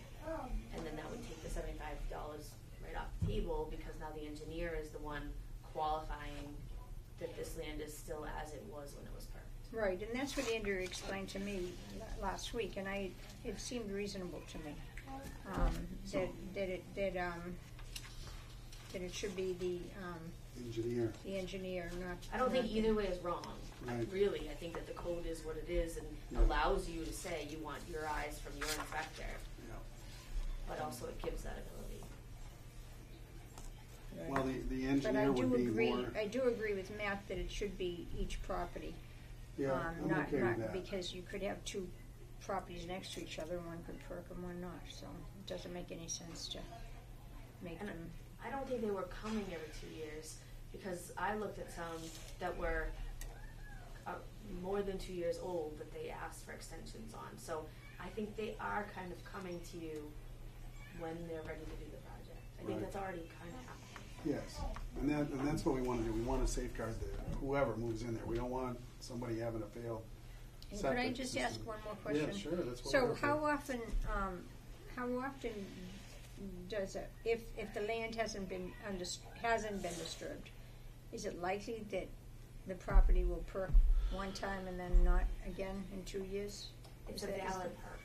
So it just still is a valid perk. And so you have that land that perked. If it's undisturbed and the code hasn't changed, It's That not should gonna still that's be legal. good. It's, That's you valid. can perk it again and still gonna perk. I mean, You like, could, but test you I it don't know again. that it would still perk, but you already have a valid perk, so you don't really have a reason to spend the money to perk it again unless this board puts in regulations if they wanted you to. Or you So- knew that the land had been disturbed. But Kathleen, maybe to your point, in a scenario where the land perked, and then the neighbor maybe changes water flow, and then the water flow goes onto this land. Yeah, Now, does it still perk? right, I think like that might be a scenario. I think what you're saying would Yeah. it still perk, yeah, and it may not perk because some perks just barely perk. right. So the more Right. water and all that, but I mean a lot of the it. time of year, I mean, sometimes you're talking about the soil's a little bit more moist than others, so it's very hard to say that the perk would be the same, Yeah, because even if you did it every day, the same spot, you probably have a different rate. yeah. So it's constantly changing. But what the state says, this 15104 says, it's indefinite. Right. So if you perk, you got to perk. Right. Now the And question whether it's is, 10 or 15 years later that you still decide to had build. you still had that perk, so Right. that would be valid.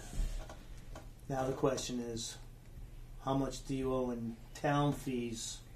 If it is 20 years later, do you have to come up with 75? because of Is this that regulation. actually happening now? Because of this Somebody's got a lot regulation. next to their house, and they say, "Oh, now I want to put in a house lot here, and I've got a perk from 1989, and you got a 30 years." Well, I don't know because and I'm not positive, Jamie, you probably know, but I think that they were deeming that the perks were no good after 2 years if you didn't file an extension. So I think they were making them re-perk. In 1995, the code changed, and you have different standards that you use, that the state uses, and so you can't accept anything before 95 as valid because the standards that you use to test changed. So it would have to be 95 or sooner.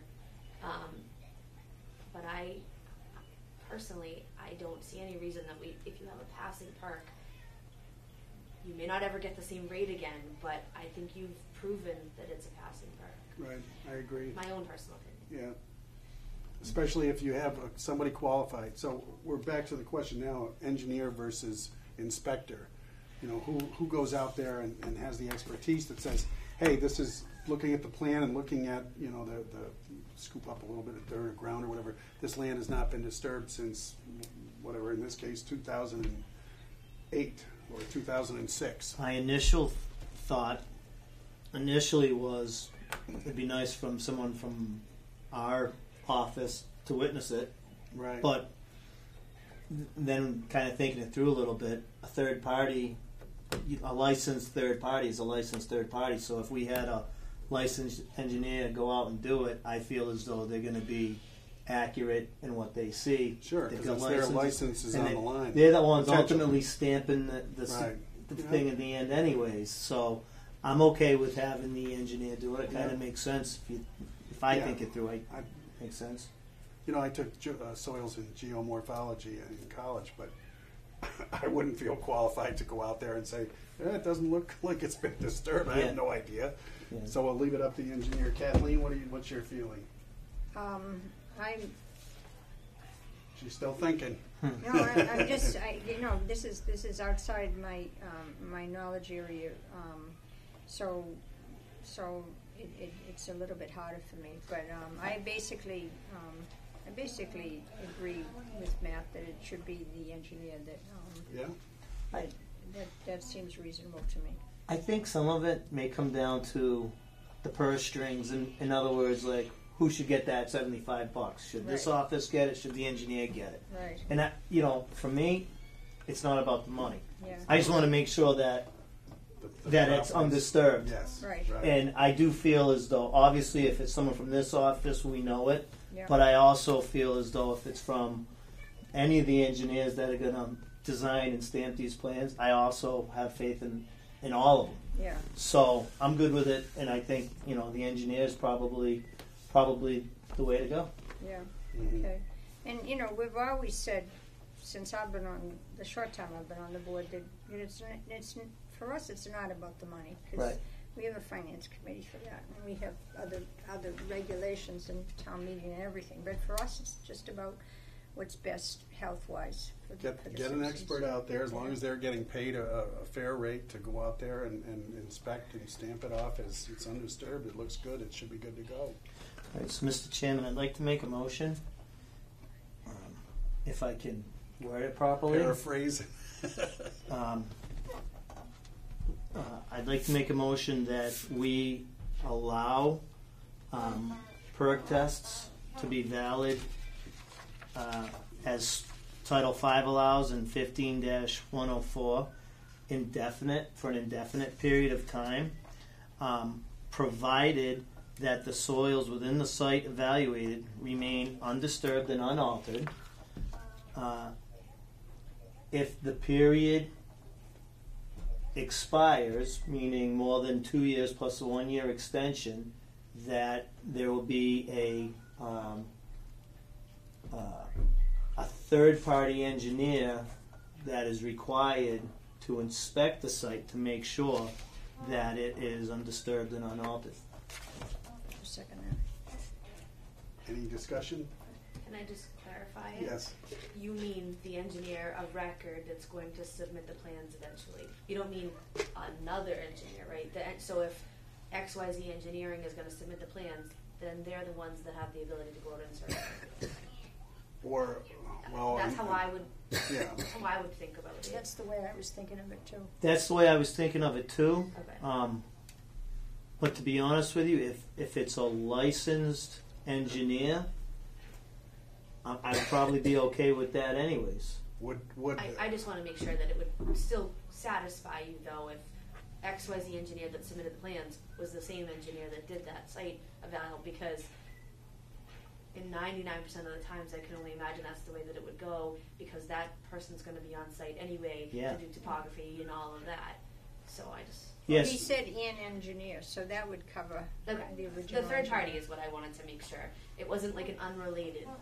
So, just to clarify that, myself personally, as discussion, I know it's getting this motion confusing, but if, just say the design engineer was not the same engineer that did that soil to make sure it was undisturbed, as long as that soil was inspected by an engineer, I personally feel that would be okay. It doesn't necessarily have to be the design engineer. yeah. Right, so that, your motion covers that. Okay. I Because think your so. motion I didn't think say so. the design engineer, Yeah, it just said I an more wanted engineer. to make sure if it was the design engineer, that was still okay with me. Well, Oh, absolutely. People He wasn't retire, omitted. people move, so, you know. Yeah. He wasn't omitted, No. she wasn't omitted, Okay. so I think we're covered. Okay. Okay, so we have a motion, a second, no, thank you for the clarification. All in favor? Aye. Aye. Motion passes unanimously. We're good with that. Ongoing business, Flint Road landfill, we don't have Jim here, we don't have Gary Magnuson from CMG, so we'll skip over that, unless either one of the board members has heard anything different from I Flint have Road. not. No news is good news. No news is good news. In our last meeting, we did have good news from Flint Road landfill water testing as far as residents were concerned. So that's good.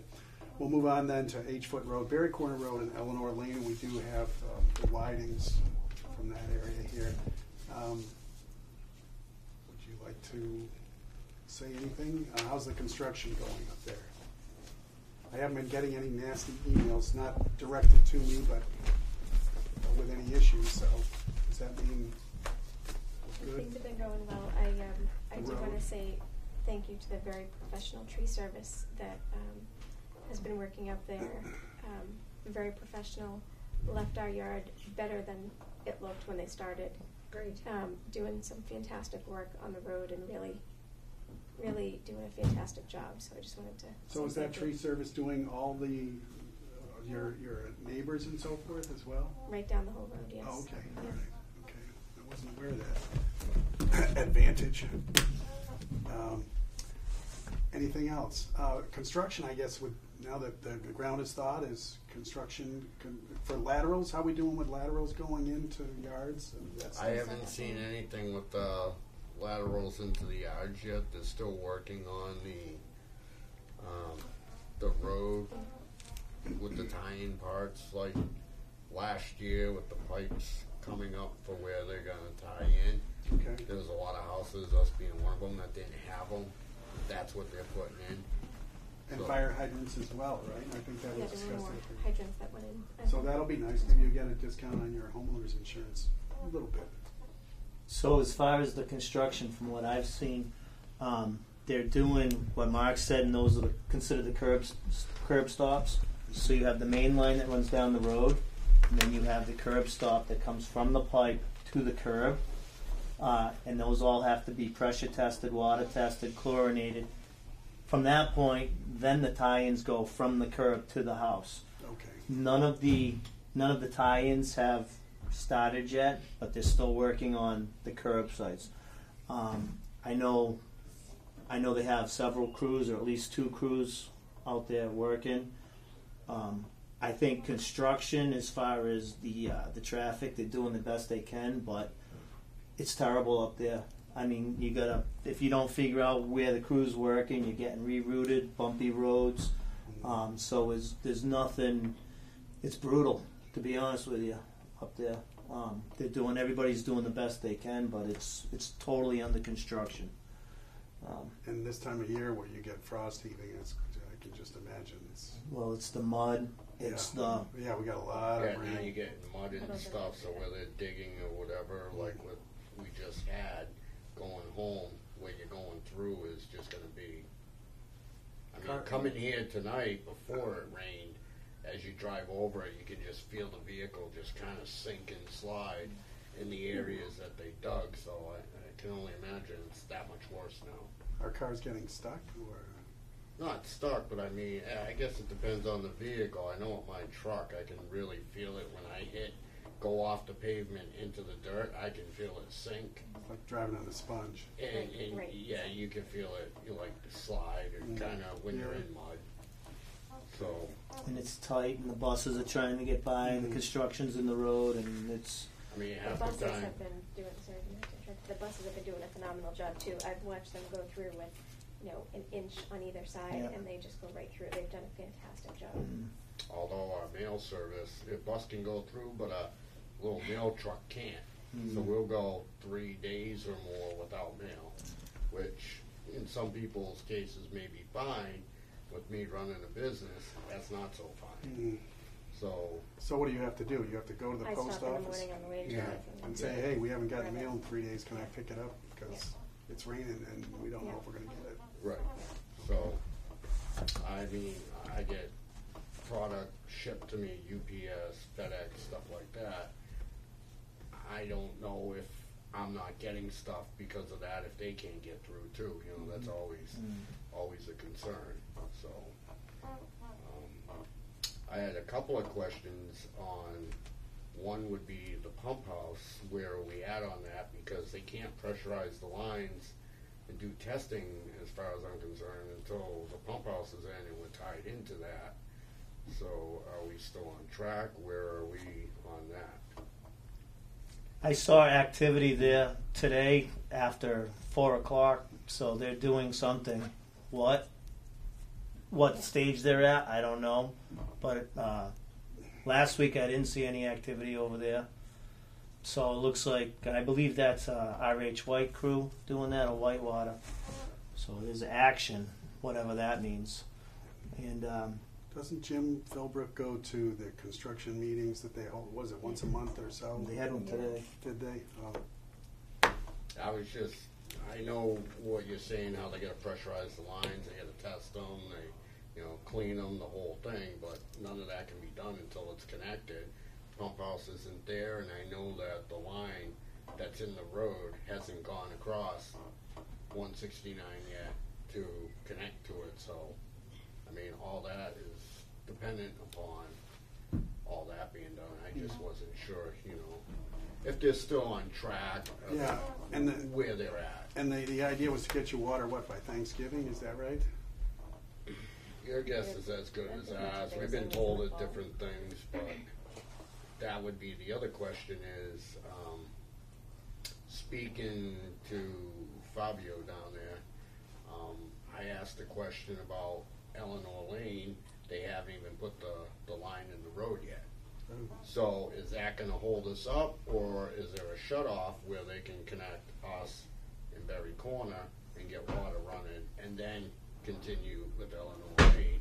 And he told me there is a shut-off there, and I believe, but I don't want to quote for him or anything, but I believe that they're going to pressurize Eleanor, our road, get everything up and running, connect the houses, get water flowing so we have water, and then they're going to go in and do Eleanor Lane. So they will be last to have everything done. Is that still the plan, do you guys know, or are we now going to have to wait for that to all be done? That would be a good question maybe for Jim if he got anything. Because that could run us into a whole nother year. So I know, like you were saying, it's all sectioned off. So when they do that pressure test, they take it in sections. I'm not so sure that pump station has to be in either for those pressure tests, because they do them like with a well. They can segment it and whatnot. I just don't know how they do it, and I believe you're right. I think Fabio said they already pressurized. I think they said they tested our road and not Berry Corner, that they still had to test the line on Berry Corner, but I just don't know how they do that without filling it with water, unless it's an air pressure test. I don't know how that would be. Well, I actually was speaking with them today. It is a water test, and it's got to go 200 psi for 5 minutes with no fluctuation, and then from there it drops down to 150 psi for a period of time. So there's a test for that, and the water pushes all the air out. So he's kind of talking about how it goes, and then they chlorinate and they do all that. But yeah, I don't know how they do it in sections like that. It just seems strange. There's got to be some reason why they'd have the lines on two roads but not Eleanor Lane underground yet. Because I originally heard, Mark, that they were going to, as the water became available, they were going to start tying in and allowing, and then they would have certain hydrants flowing because they have to create a loop, but the loop wouldn't be created until everything was connected. So that's where you'd see that fire hydrant dumping water out to keep the water circulating. So I originally thought that's what they were going to do, is as they were eligible to tie in, and then they'd have the blow off by the hydrants, and then they would just keep continuing down. I don't know what the update is. I'm kind of speculating from what I've heard in the past. Right. I'm just wondering, like I said, talking with Fabio, is that, we're still on track for getting water on our street in Berry Corner, those homes, on track for everyone get tying in, and we're getting water, and then because there's a shut off there right now, all they got is a T-connect. They go down, I think maybe 10, 20 feet, and it stops. So that after we're all tied in, connected, and running, they're going to continue on and then test and then open them up. That's going to be last. I just wondering if that's still the plan, or if they're going to say, no, we got to wait till they are too. So if that's the case, it's going to take them all summer just to tie in all the houses they got now, and they haven't even started putting the line in on Eleanor Lane. There's got to be some sort of a timeline that's out there that the construction folks and the town officials are meeting every month on, I would think that they would be moving those if Eleanor Lane was here and they know darn well it's gonna move out a month or two or a season or whatever. I would hope that they would provide updates, and that's something that, again, Jim or when Jim forwards it to us, we would know, but to be honest, I have no idea. I know the rock is unbelievable. They're working on a fire hydrant right now. They've been on it 3 days. They got to go back tomorrow on a fire hydrant. Just that one fire hydrant. Right. It's all ledge. Yeah. It's all ledge. And same thing with our yard, and I asked them if they were going to have to blast through the ledge because there's a big chunk of ledge going from the road to our house, and you really didn't have any answers. I mean, They'll just run the line over the ground, and you just have to leave water dripping from November till April. Right. Drip, drip, drip, drip, drip. How much is that water? Right, yeah. Then your as water long as bill. I'm not paying that, I don't care. But I mean, the whole point with Eleanor Lane will is be. if they're going to get us water before they continue on, just to get the majority of people, that's great for us. But maybe the people on Eleanor Lane should know that they're looking at another Oh, sure. year. Yeah, So yeah. I'd send an email to Jim. Well, hopefully he's able to respond. Especially, do you know if he went to the meeting today, Matt? You said there was a meeting today. I don't know if he was at the meeting Because today. I got an email from him, and I want to say it was my work email. Yeah, I talked to Early him this afternoon? morning. Let me see when he wrote that email. He sounded terrible when I talked to him. Me too. Should call. Really. So what's he got? The flu, you think? He's got He's got the. allergies, he said. Yeah, he did say it was a sinus infection. Oh, okay. So if he's that bad, he probably did not go to the meeting. But he can always request it, I'm sure, and they will make public, they'll send that out to him, because he's one of the regular attendees to that. He needs to know what's going on, so he can tell this board. But yes, so if you have Jim's email address, feel free, even if he's sick, he can still type. well, hopefully. He may be too sick to respond, but at least you have my permission to email him. Yeah, he wrote that at 1:08 Yeah, p.m. so early afternoon. So I don't know when the meeting Yeah, was. I but- suspect he probably did not go if he had a sinus infection. I've had that before. It was nasty. Anything else on your end, Mr. or Mrs. Whiting? No? All right, thank you for coming today. Thank you very much. So department head reports, Jim Philbrook is not here. The last agenda item, somebody snuck this in. Who was that? Reorganization of the Board of Health members. Yeah, so basically, and I mentioned it Hi, to Jim. Bob. Sorry, I'm just saying hi to Bob at the local cafe, because he watches this. Hi, Bob. Battery's about to die. Oh, the battery's about to die, okay. So basically, the way this board has gone for years, ever since I've been on it, I believe you have a vote before you have an election before our next meeting. Maybe. Well, it depends. It depends on when the next meeting is. So if we can determine that, then we can do this. And actually, I don't have a problem doing the reorg tonight. Yeah. But if we do have another meeting, I'd like to be a chair one last time before the election. Sure. So When we is the are election? here. The election is 1, 2, 3, The election's on 4, May May 4th. 4th. Yeah.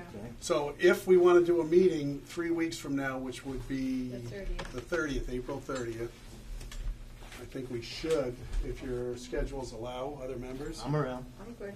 Yeah. Okay, so why don't we do April 30th? Mhm. But if you want, this is on the agenda for tonight, if you want, we can reorg the board with the understanding that it would take effect at the end of next meeting, if that's okay. After the election. Yeah, no, it's Well, before the election. Before the election, in case he has a that- write-in that writes him out.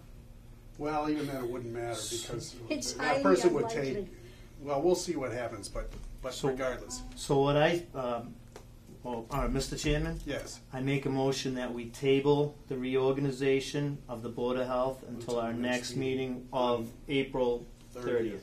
Okay, that's fine. Are you good with that? Yeah, I'm good with I'm that. good with that too. Yeah. Perfect. So we'll leave it on the agenda. Andrea, if you're listening, and Jim. She's not. No, I know, but That's about to she die. may be, if the battery's still going. Yeah. All right, I think are we good? We're good. I'd like to make a motion, we adjourn. Second? All in favor? Aye. Aye, and according to my Calypso watch, it is 8:03 PM. Meeting is adjourned.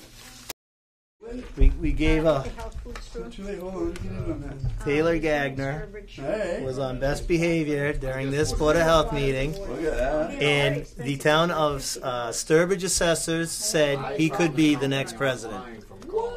That's what they said. Any kid that's 5 years old and wants to go to a Board of Health meeting could be the next president.